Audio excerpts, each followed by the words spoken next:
دوستوں، عزیز طلبا، خصوصاً آپ سے میں درخواست کروں گا، آپ کے استاد سے، مشکل استاد سے، آپ روحانی اولاد، اتفاق کی بات کہ مفتی صاحب کے پاس کوئی جسمانی اولاد نہیں، آپ اولاد ہیں، روحانی اولاد دنیا سے چلے گئے، آپ ان کو یاد رکھو۔ کیسے یاد رکھو؟ اس قرآن کی آیت تلاوت کر کے ان کی مغفرت کی دعا، مغفرت کی دعا کرو گے، اللہ تعالیٰ آپ کے جو خوش ہوں گے۔ آپ کا کوئی استاد چلا جائے، آپ جانتے ہو استاد کا درجہ تو ماں باپ سے نہیں بڑھتے ہیں۔ فارسی کی پہلے میں پڑھا، استاد اللہ بہترین، باپ بات کو استاد ظاہر ہے، استاد جو استاد ہوتا ہے ظاہر ہے مربی ہوتا ہے آپ کا، آپ کی خیال خائی چاہتا ہے، آپ کو چاہتا ہے کہ آپ کی زندگی سمجھ جائے، آپ کی دنیا بن جائے، آپ کی آخرت بن جائے۔ مفتی صاحب علیہ رحمۃ ہمیشہ اس بات کی کوشش کرتے ہیں، آپ کا ہر استاد یہ کرتا ہے۔ تو آپ ایسا نہیں ہے کہ صرف کی سارے سوال موجود کے لیے، زندوں کے لیے، زندوں کے لیے سارے سوال، اس لیے آپ کوشش کرو۔ سب سے پہلی بات یہ نمازی، میں دیکھ رہا ہوں قرآن کا زمانہ کچھ آیا ہے، ہمارے اساتذہ بھی سست ہیں، طلبا بھی سست ہیں۔ فجر کی نماز میں جب میں آتا ہوں بڑا افسوس ہوتا ہے، دو چند طالب علم مل جاتے ہیں، دو چند استاد مل جاتے ہیں۔ اس لیے یہ غفلت نہیں، مدرسے کی زندگی ایک ظاہر ہے نعمت کی زندگی ہوتی ہے، اپنے آپ کو بنانے کی زندگی ہوتی ہے، اپنے آپ کو سنوارنے کی زندگی ہوتی ہے۔ میرا تجربہ ہے تقریباً 40-45 سال، جو طالب علم میں نمازی نہیں ہو پاتا ہے کبھی نمازی نہیں ہوتا، بے شک نہیں ہوتا۔ نمازی ہونے کا مطلب کیا ہوتا ہے؟ قصداً جس کی ایک وقت کی بھی نماز نہ چھوڑ کے جماعت کر دی، قصداً بلا نمازی ہونے کا یہ مطلب ہوتا ہے۔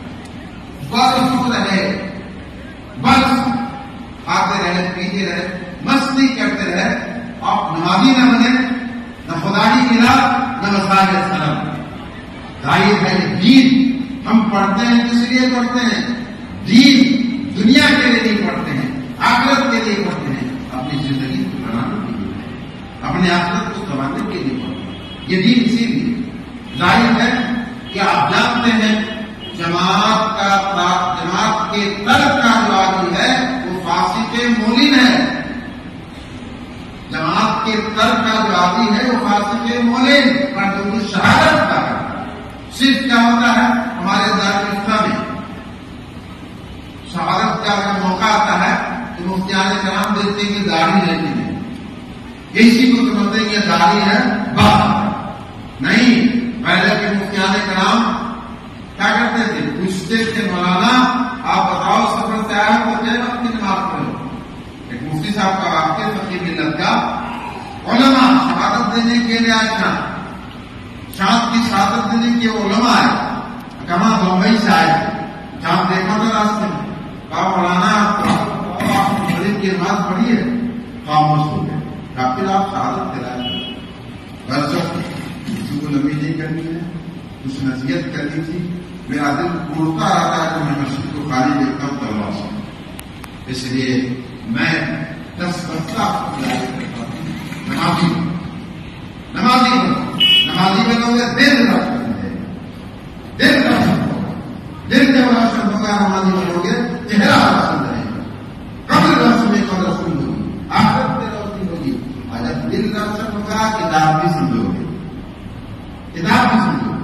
نسیان بھاری کا یہ نسیان کا جو مرض ہے یہ مرض آپ سے بھاگے گا، تب بہت سے تعلیم یاد کرتے ہی آتی نہیں، ارے یاد کیسے ہو؟ دل تو کالا ہے، دل روشن کرو، جب دل روشن کرو گے تو پڑھنے میں طبیعت لگے گی، سبق یاد ہوگا، ظاہر ہے آخرت روشن، قبر روشن، حج روشن، ہر جگہ روشنی ہوتی ہے۔ اس لیے ہم کو آپ کو جانا ہے، مفتی صاحب چلے گئے، سب کو جانا ہے، ایک وقت ہوتا ہے، ہم آپ کو چاہیے موت کی آپ کریں، رب تبارک و تعالیٰ آمین اور ان کے پسماندان وہ بھی ہیں، سب کی آپ کو بھی سب کی توفیق عطا فرمائے. ظاہر ہے جب استاد چلا جاتا ہے پہلے تو اور سارے ایسے ثابت ہوتے تھے، ان کے جانے پر ضرور آنسو آتے. ہمارا مشرق استاد دنیا سے چلا گیا، آپ کو ہم جلا بس یہ نہیں کروں گا. ان کے مغفرت کے لیے، ان کی درجات کے ترقی کے لیے آپ نے سب کچھ کیا. آمین.